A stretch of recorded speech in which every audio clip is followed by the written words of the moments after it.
When someone says, "This device pulls 10 amps," what does that actually mean? Is it power? Is it speed? Is it danger? And why can a tiny phone charger be safe, but a car battery can weld metal?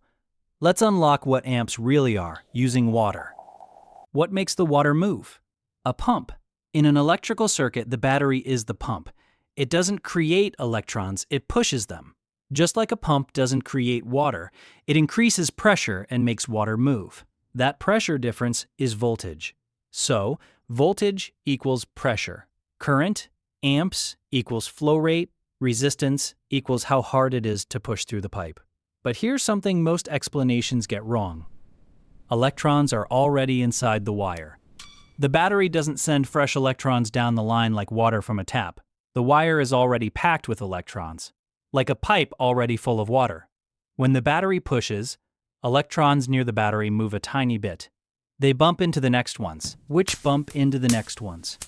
And almost instantly, electrons start moving everywhere in the loop. It's more like pushing a full syringe. From one end, the motion transfers through the whole system. The individual electrons move slowly, but the signal, the electric field, moves incredibly fast.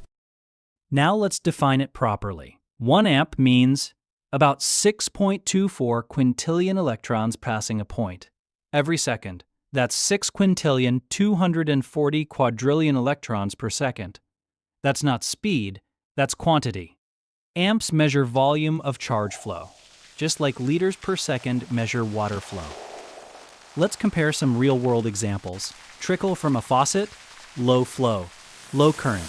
Shower, moderate flow, moderate current. Fire hose, massive flow, huge current.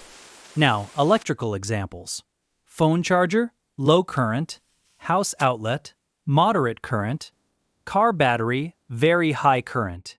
A car battery is only 12 volts, low pressure, but it can deliver hundreds of amps. That's like low pressure but a massive pipe. Huge flow. That's why it can weld metal. Here's something important. Voltage pushes, but current does damage. Because current is how much charge is actually flowing through something, including you. High voltage with almost no current. That's static electricity. High current? That's dangerous. In water terms, high pressure alone won't hurt you much. But massive flow can knock you over. What controls the flow? Resistance.